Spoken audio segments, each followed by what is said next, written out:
di mata pelajaran Bahasa Indonesia kelas 12. Pada kesempatan kali ini kita akan melakukan proses pembelajaran secara daring. Assalamualaikum warahmatullahi wabarakatuh. Waalaikumsalam warahmatullahi wabarakatuh. Oke, selamat pagi semuanya. Pagi, Bu. Iya, apa kabar kalian hari ini? Alhamdulillah sehat. Pagi, Bu. Alhamdulillah semuanya sehat semua ya. Sebelum kita memulai pembelajaran pada kesempatan pagi ini, silakan ambil posisi yang nyaman kalian untuk kegiatan belajar dan siapkan alat tulis kalian untuk mengikuti pembelajaran daring kita pada kesempatan kali ini, pagi kali ini ya. Kita harus berpikir positif. Kenapa? Karena berpikir positif itu mempunyai potensi energi yang luar biasa dan bisa menyelesaikan permasalahan dalam pembelajaran COVID ini, ya nak ya. Jadi kalian harus mempunyai pemikiran yang positif supaya kita tidak terlalu memikirkan tentang COVID-19 ini, dan kalian harus menjaga kesehatan dan tetap semangat untuk belajar, ya nak ya. Oke ya.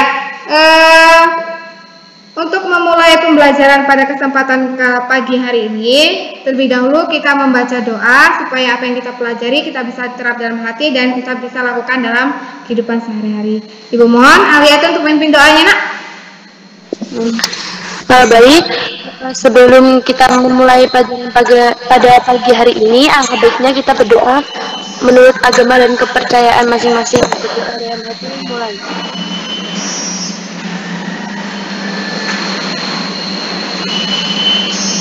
Berdoa selesai. Oke, alhamdulillah kalian sudah mengikuti pembelajaran pada kesempatan ini dan kalian sudah berdoa.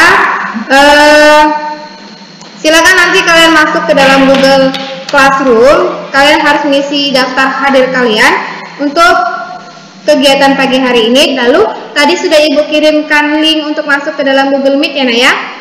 Untuk memasuki Google Meet ini kita tunggu temannya untuk gabung dan kalian silakan mengisi absen kalian dalam Google Classroom.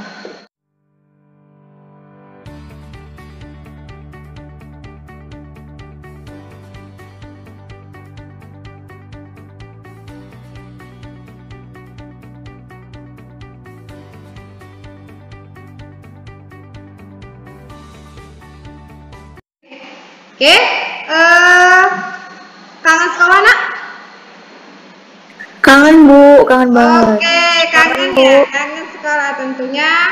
Kalian kangen banget sekolah dan gurunya pun kangen dengan kalian. Oke, untuk mematuhi protokol kesehatan, ingat kalian harus tetap mematuhi protokol kesehatan dan selalu mencuci tangan, menjaga jarak dan menggunakan masker. Kenapa? Supaya COVID ini cepat berlalu dan kita bisa melakukan aktivitas pembelajaran secara tatap muka.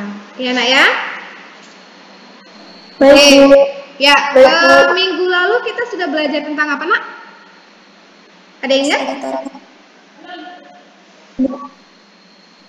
Editorial, Bu.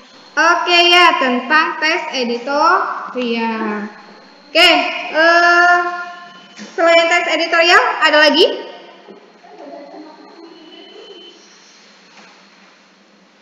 Struktur teks. Oke ya, benar sekali ya, ada struktur teks editorial. Oke, minggu lalu kita sudah membahas tentang pengertian, baik strukturnya. Ada yang masih ingat apa sih itu teks editorial? Baik, izin menyampaikan argumen. Ya, Siti, mohon kameranya, nak.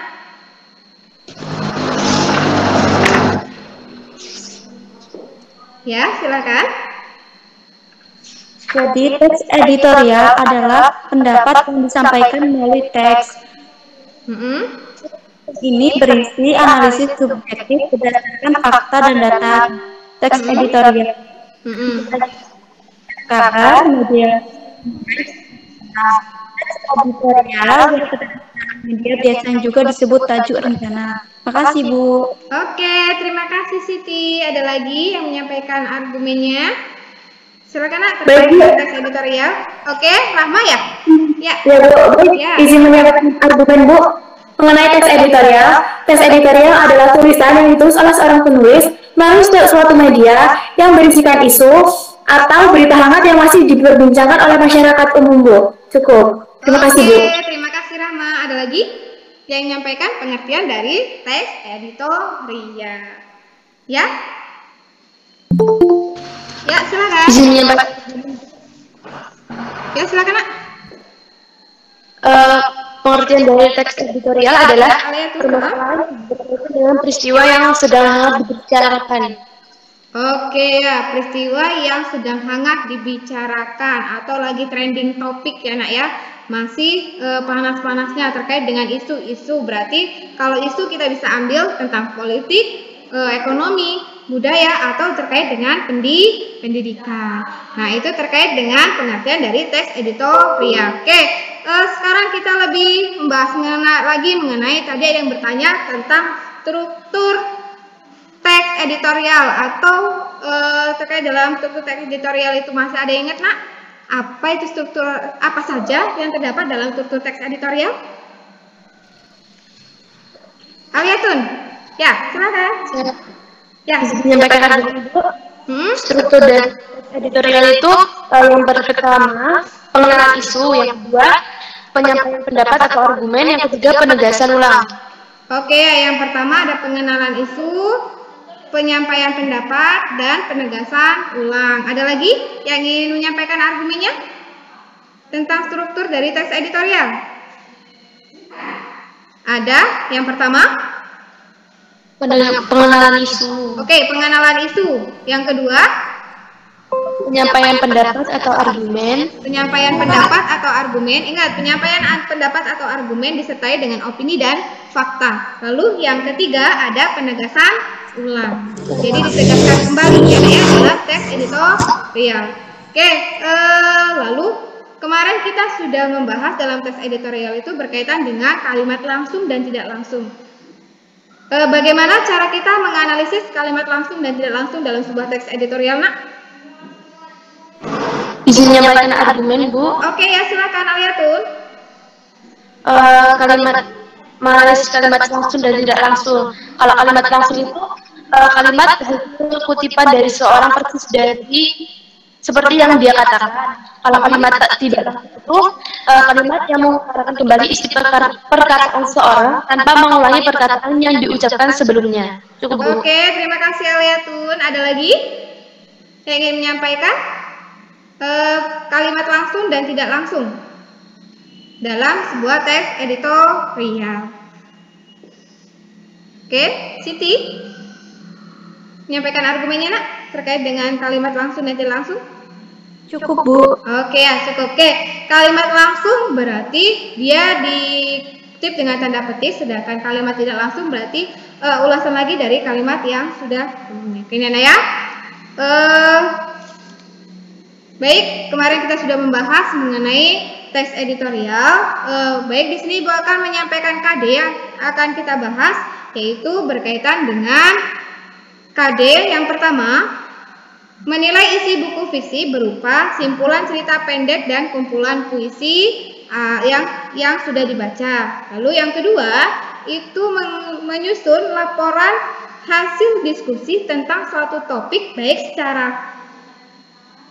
secara lisan maupun tulisan. Itu yang akan kita bahas dalam pertemuan kali ini. Kali akan kita bahas ini ya. Lalu tujuan pembelajaran, kalian harus mengingat tujuan pembelajaran setelah mempelajari materi ini, kalian dapat atau kalian mampu menganalisis isi dan menilai buku novel Laskar Pelangi. Penilaian yang akan Ibu gunakan di sini ada 3 penilaian, yaitu ada penilaian pengetahuan, keterampilan, dan sikap. Dimana kalian nanti bisa mengerjakan LKPD yang akan Ibu set dalam Google Classroom, lalu Ibu akan berikan 3 poin penilaian tersebut ya nak ya.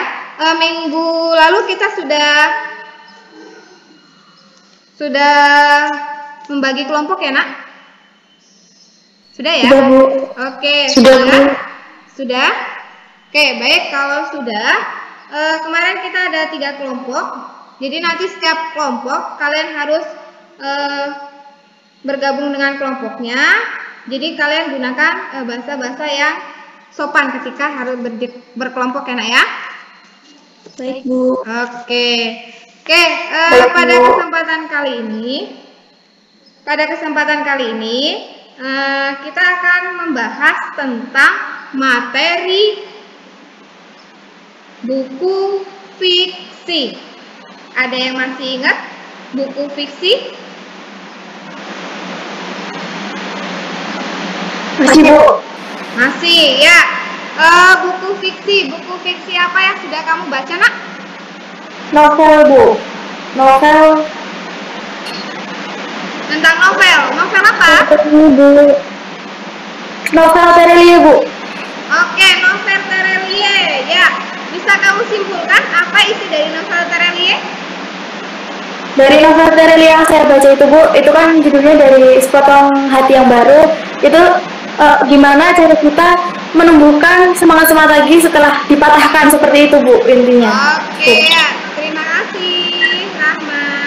Ada lagi nak selain novel Terelie? Siti, sudah membaca tentang buku apa nak?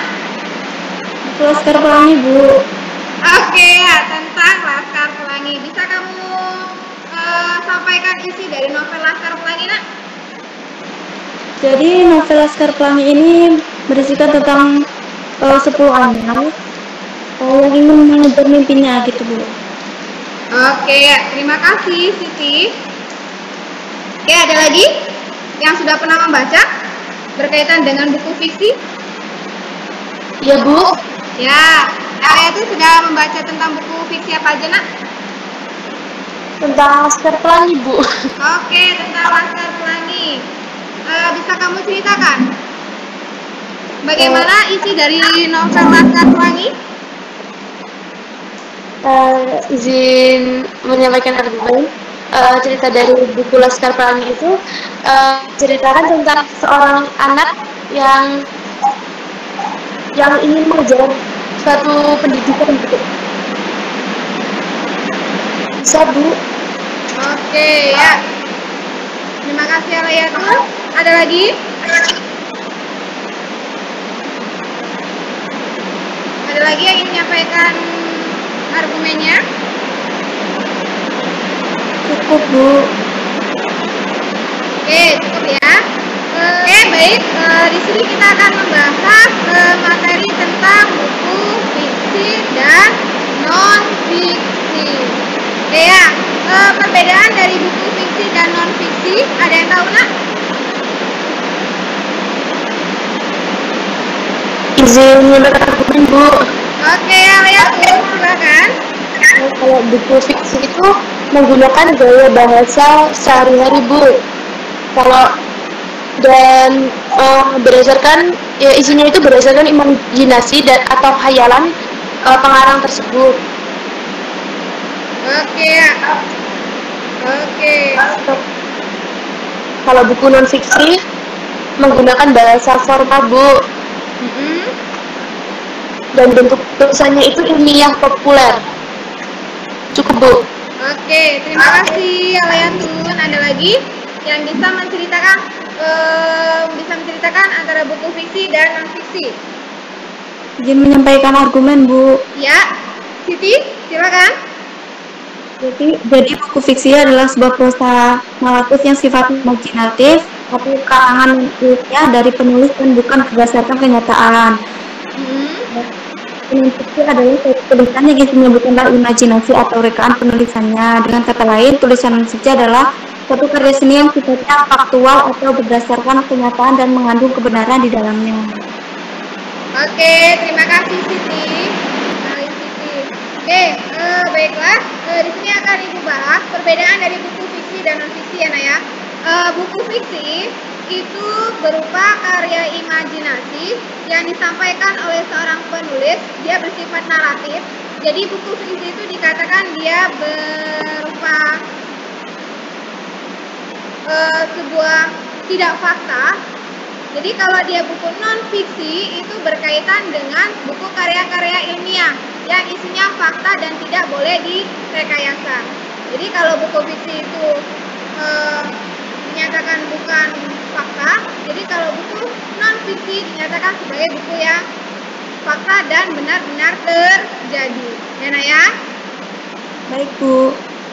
Oke. Ya, baik. Di sini akan Ibu sampaikan struktur dari resensi dalam sebuah buku. Yang pertama itu ada identitas, ada informasi, lalu yang ketiga ada pembukaan resensi, dan yang terakhir itu ada penilaian.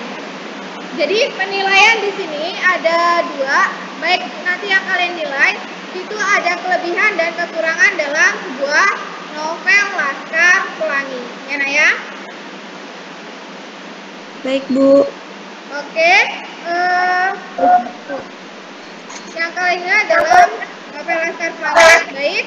Untuk memahami lagi materi pembelajaran kita pada kesempatan kali ini, terlebih dahulu nanti kalian masuk ke dalam Google Classroom dan kalian bisa menyimak materi tersebut dalam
lalu setelah itu kalian bisa melakukan diskusi dalam forum Google Classroom. Kalian bisa melakukan diskusi dan ingat dalam melakukan diskusi kalian harus menggunakan bahasa yang baik dan sopan.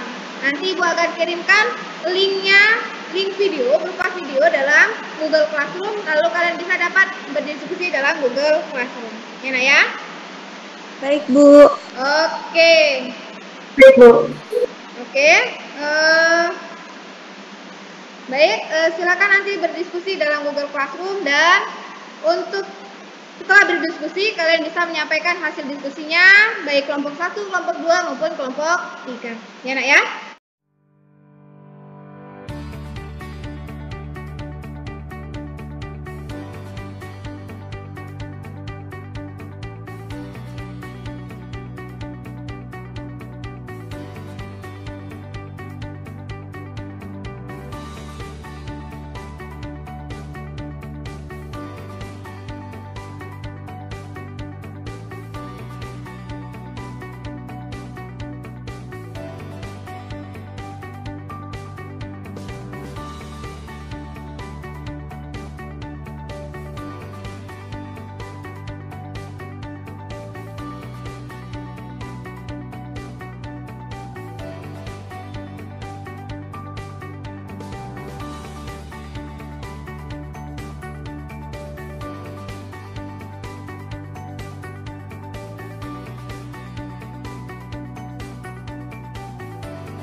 Oke, baik. Kita tadi sudah membahas atau sudah berdiskusi mengenai meresensi sebuah novel Laskar Pelangi. Ya, Nak ya? Oke, Oke. gimana tadi hasil diskusinya? Gimana hasil diskusinya? Alhamdulillah lancar, Bu. Alhamdulillah lancar ya, tentunya lancar. Ada kendala dalam diskusi? Alhamdulillah tidak, Bu. Oke, tidak ada kendala dalam diskusi? Tidak, Oke, Bu. baik. Kalau tidak ada kendala, semoga kita bisa menyampaikannya dengan tenang dan bisa menyampaikan argumen itu dengan tepat. Ya, Nak ya? Oke, silakan kelompok 1 menyampaikan argumennya terkait dengan hasil diskusinya. Silakan Siti, kelompok 1. Baik, Bu, izin menyampaikan. Oh ya, Veronica, silakan Nak untuk menyampaikan hasil diskusinya. Ya, silakan. Jadi, tema utamanya itu di novel Laskar Pelangi itu adalah pendidikan. Alurnya itu pengenalan situasi cerita menuju adanya konflik, puncak konflik, penyelesaian. Lalu ada tempat di Desa Gantung, Kabupaten Gantung, Belitung Timur, Sumatera Selatan. Terus latar waktunya yang disampaikan pun jelas, yaitu terjadi pada tahun 1974. Oke, ya, terima kasih Veronica. Kelompok 1 sudah menyampaikan argumennya. Gimana? Kelompok lain ada yang mau menanggapi atau mau menyanggah presentasi dari kelompok 1? Silakan, Alayatuna. Jika ingin menambah. Menambahkan, Bu. Oke ya, silakan.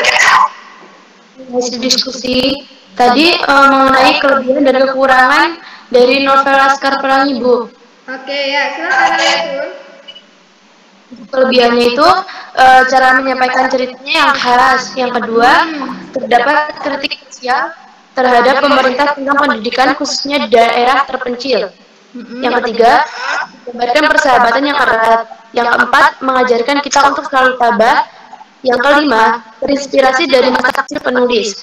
Untuk kekurangannya sendiri, yaitu tidak menjelaskan secara rinci tentang waktu kejadiannya. Cukup, Bu. Oke, baik sekali. Terima kasih, Alayatun. Ada lagi yang mau menambahkan? Silakan, Nak. Dari kelompok 2. Baik, dari kelompok 2. Silakan menyampaikan hasil diskusinya, Nak. Baik, izin menyampaikan hasil diskusi dari kelompok 2, Bu. Oke, silakan. Jadi di sini saya dari kelompok 2 ingin menyampaikan tentang sudut pandang dari buku Laskar Pelangi ini. Ya, sudut pandang dari buku Laskar Pelangi ini yaitu yang digunakan adalah sudut pandang orang ketiga, dan gaya bahasa yang ada dalam buku Laskar Pelangi ini adalah bahasa yang mengikuti perkembangan zaman sekarang, yaitu modern atau sesuai dengan kondisi masyarakat sehingga novelnya mudah dimengerti. Oke, ya, terima kasih Siti. Ada lagi yang ingin menambahkan terkait dengan novel Laskar Pelangi? Tadi sudah kelompok 2 menilai isinya tentang sudut pandang dari novel Laskar Pelangi. Ya. Kelompok 3, silakan menyampaikan argumennya.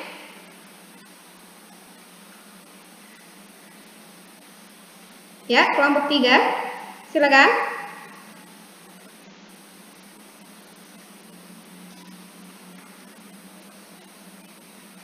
Ya, Rahma.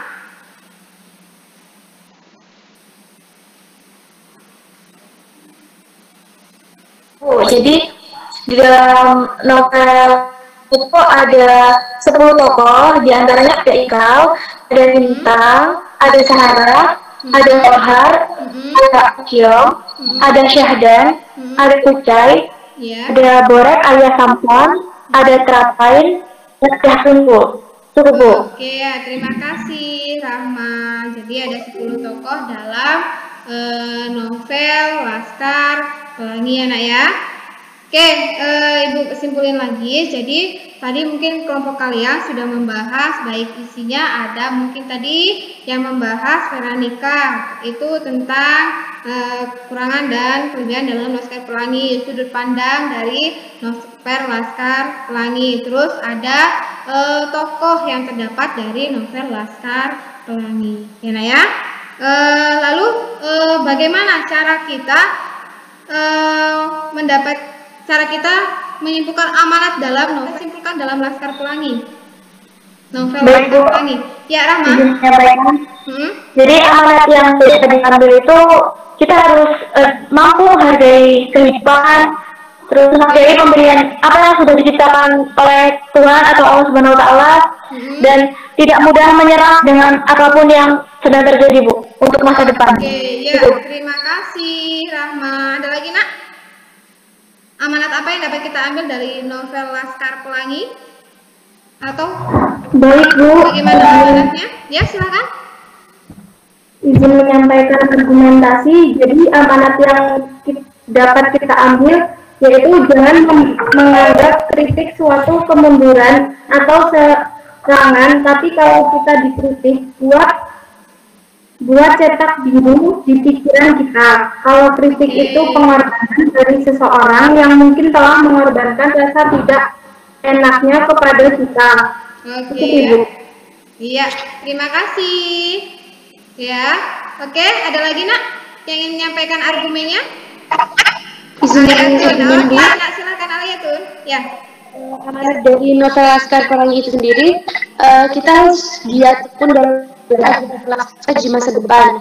Kita harus dari novel tersebut, sesulit apapun hidup kita, seberapa berat apa cobaan dalam hidup kita tidak boleh patah menyerah dalam menuntut ilmu dan berjuang dalam mengerjakan mengejar impian. Oke, ya, terima kasih Aliatun. Oke, tadi sudah menyampaikan amanatnya. Jadi kita harus berjuang dan harus menggali lagi dan mengejar lagi impian yang akan kita capai. Ya, Nak, ya. Lalu bagaimana kita meresensi kelemahan dan kelebihan dari novel itu? Ada yang tahu? Apa sih kelemahan dari novel Laskar Pelangi? Baik, Bu, izin menyampaikan argumentasi. Ya, silakan. Kelemahan dari buku Laskar Pelangi ini tidak menjelaskan secara rinci tentang waktu kejadian. Oke, tidak menjelaskan secara rinci waktu kejadiannya, ya, Nak, ya. Terus ada lagi? Kekurangan dan kelebihan dari novel Laskar Pelangi. Ya, silakan. Tadi sudah disampaikan sama Siti. Ada lagi, Nak? Rahma? Rahma, bisa dengar suara Ibu? Ya, Rahma? Ya, oke. Bisa menyampaikan, Bu. Jadi kalau kekurangannya benar yang disampaikan oleh rekan saya tadi, oleh Siti tadi, bahwasanya kekurangannya adalah tidak menjelaskan secara rinci tentang waktu kejadian. Namun ada kelebihan. Kelebihannya itu yang pertama ada cara penyampaian cerita yang khas, dan yang kedua terdapat kritik sosial terhadap pemerintah tentang pendidikan, khususnya di daerah terpencil. Dan yang ketiga menggambarkan persahabatan yang erat. Yang keempat mengajarkan kita untuk selalu tabah, dan yang kelima terinspirasi dari masa kecil si penulis. Cukup, Bu. Terima kasih. Oke, ya, terima kasih Rahma. Tadi sudah menjelaskan antara kelebihan dan kekurangan dalam buku fiksi. Kita harus menjaga erat persahabatan, ya, Nak, ya. Oke, baik. Tadi mungkin sudah kita diskusikan baik mengenai menganalisis isi dan menilai sebuah buku fiksi berupa novel Laskar Pelangi. Oke, dari pembahasannya tadi kita sudah bahas dari kelompok 1, kelompok 2, dan kelompok 3. Oke, dari sini ada yang tanyakan, Nak, terkait dengan buku fiksi kita meresensi sebuah novel Laskar Pelangi? Ada yang tanyakan? Silakan. Oke, Ibu akan melontarkan sebuah pertanyaan. Jadi, bagaimana seorang pembaca itu selalu memilih buku fiksi dibandingkan buku non-fiksi? Ada yang bisa jawab? Ya, silakan Rahmat. Baik, menjawab. Oh ya, silakan. Ya, silakan. Kenapa banyak orang itu memilih buku non-fiksi daripada memilih buku fiksi dari buku fiksi sendiri itu cara penulisan menggunakan bahasa sendiri Bu, mudah dimengerti dan itu pun berupa khayalan atau imajinasi seseorang yang bisa merubah kehidupan pembaca. Sedangkan buku fiksi itu kan real ya Bu ya, hanya sesuai dengan pesan, nah itu menurut saya kurang menarik untuk dibaca Bu. Cukup. Oke ya, terima kasih Rahma. Ada lagi nak yang ingin menjelaskan atau menjawab pertanyaan dari Ibu tadi? Ya, Veronica, bisa dengar suara Ibu? Veronica bisa dengar suara Ibu nak? Baik, izin menambahkan Bu. Oke ya Siti, silakan. Ya. Jadi yang paling banyak itu alasannya seperti hiburan menjadi alasan terbesar kenapa para pecinta buku memilih bacaan fiksi daripada non fiksi. Dikarenakan Ya, silakan Siti. Dikarenakan salah satu manfaat membaca buku fiksi adalah merangsang otak untuk rekreasi. Sangat penting mengistirahatkan sejenak otak kita untuk mendapatkan fungsi normalnya kembali setelah bekerja dan berpikir. Itu alasannya Bu. Oke, alasan yang bagus sekali, alasan yang tepat sekali dari bagaimana cara kita kenapa buku fiksi itu lebih banyak digemari daripada buku non fiksi. Itu salah satu alasannya. Kenapa? Karena buku fiksi itu bisa membuat pemikiran kita lagi fresh ya. Kemudian kita bisa dapat mengikuti alur si penulis. Karena kenapa? Buku fiksi itu bersifat imajinasi dan dia berupa khayalan dibandingkan dengan buku non fiksi. Kalau buku non fiksi itu dia bersifat formal. Jadi kita membaca itu lebih sukar untuk membacanya ya nak ya. Jadi ya itu cara kita bagaimana seorang pembaca itu bisa aktif dalam membaca buku fiksi. Ada lagi yang ingin ditanyakan? Ada yang mau bertanya lagi? Cukup Bu. Oke, cukup. Oke, kalau cukup Ibu lemparkan lagi sebuah pertanyaan. Oke, terkait dengan materi, kita mendalami lagi materi. Oke, bagaimana sih kita memilih buku fiksi itu agar kita tertarik apa yang kita baca di situ? Ada yang tahu? Baik Bu, izin menjawab. Silahkan. Pertama dari cover bukunya Bu. Oke, ya dari cover buku. Terus yang kedua? Kemudian judulnya Bu. Oke, dari judul. Yang ketiga? Hipnosis yang bisa menarik pembaca gitu Bu. Cukup. Oke, sinopsis yang bisa mengaitkan si pembaca atau kita membuat kita semangat untuk membacanya ya nak ya. Tapi ingat, sebelum gini, kalau dia membaca buku fiksi jangan dilihat terlebih dahulu sinopsisnya. Kenapa? Kalau dilihat sinopsisnya berarti kamu sudah tahu alur ceritanya seperti apa. Jadi yang utama kamu harus fokus. Yang pertama memilih cover buku, yang kedua baru dia tema. Itu berpatokannya ya nak ya. Jadi harus berpatokan dengan itu. Oke ya. Baik. Ya. Oke, baik. Kita sudah membahas terkait dengan buku fiksi ya nak ya. Oke, dari sini amanat apa yang dapat kita petik dalam kehidupan sehari-hari terkait dengan buku fiksi tadi? Terkait dengan novel Laskar Pelangi. Ada yang tahu nak? Amanat apa? Ya, Dea, silakan. Baik Ibu,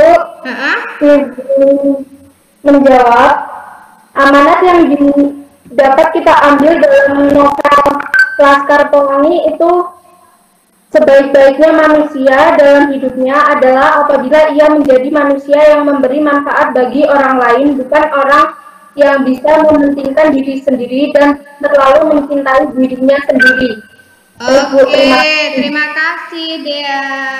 Ada lagi nak yang dapat menyampaikan amanat apa yang dapat kita petik dalam kehidupan sehari-hari kita terkait dengan novel Laskar Pelangi?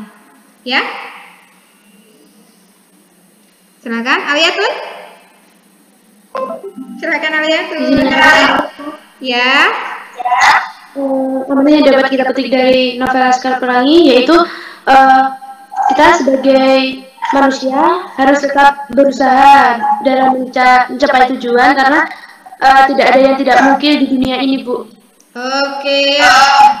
Baik sekali Aliatun. Siti, ya nak, amanat apa yang dapat kita petik dalam kehidupan sehari-hari?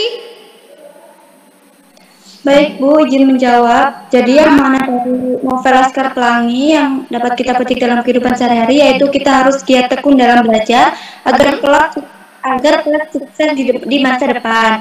Kita harus mencontoh dari novel tersebut, sesulit apapun hidup kita, seberapa berat pun cobaan dalam hidup kita, kita tidak boleh menyerah untuk menggapai cita-cita. Oke, baik sekali. Jadi banyak sekali ya yang dapat kita petik dari novel Laskar Pelangi karena itu bertemakan tentang pendidikan. Jadi kita harus menggali cita-cita kita harus menggali impian kita dimanapun dan kapanpun, dan kita harus tetap semangat. Apapun rintangannya, apapun halangannya, kita harus mencapai sampai puncak tujuan kita, yaitu mencapai impi dan harapan kita. Ya. Oke, baik. Pada pertemuan kali ini kita tadi sudah membahas yang pertama ada perbedaan dari buku fiksi dan non fiksi, yang kedua ada unsur resensi dari buku fiksi, dan yang ketiga itu ada menyusun buku fiksi yang sudah dibaca. Oke, tadi terkait dengan buku fiksi dan non fiksi. Ingat, kalau buku fiksi itu berkaitan dengan dunia yang tidak nyata atau dia bersifat imajinasi, sedangkan buku non fiksi itu dia bersifat nyata, real, dan memang benar-benar terjadi. Ya. Oke, untuk unsur resensi buku tadi ada identitas, informasi, ada tahun terbit buku, dan tentang informasi dalamnya berkaitan dengan kelebihan atau penilaian dalam buku berkaitan dengan kelebihan dan kekurangan dalam buku resensi yang akan kita baca. Oke, baik. Pada kesempatan kali ini mungkin hanya ini yang Ibu bisa sampaikan terkait dengan buku fiksi. Ini yang Ibu sampaikan. Minggu depan kita masih membahas dengan materi yang sama, yaitu berkaitan dengan buku non fiksi. Ya. Berkaitan dengan buku non fiksi. Oke, mungkin hanya itu yang bisa Ibu sampaikan. Ibu mohon maaf jika ada kesalahan, Ibu mohon ampun kepada Allah.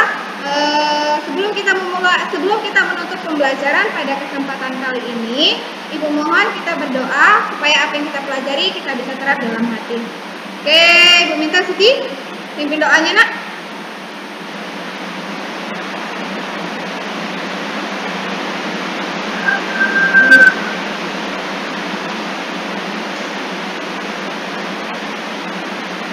Ya, Siti bisa dengar suara Ibu, nak?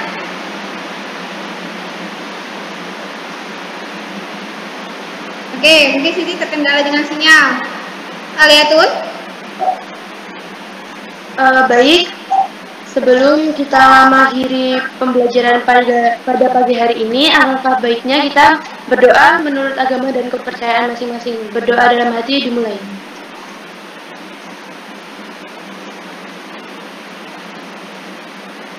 Berdoa selesai. Baik, Ibu ucapkan terima kasih. Semoga kalian tetap semangat dan selalu sehat. Jaga kesehatan terutama agar kita bisa bertemu lagi besok dalam proses pembelajaran daring, ya. Selalu tetap semangat dan gailah impian kalian, gailah harapan kalian seperti contohnya novel Laskar Pelangi. Akhiri, wabillahi taufiq wal hidayah. Wassalamualaikum warahmatullahi wabarakatuh. Terima kasih semuanya. Sampai jumpa di minggu depan. Waalaikumsalam warahmatullahi wabarakatuh. Terima kasih, Bu.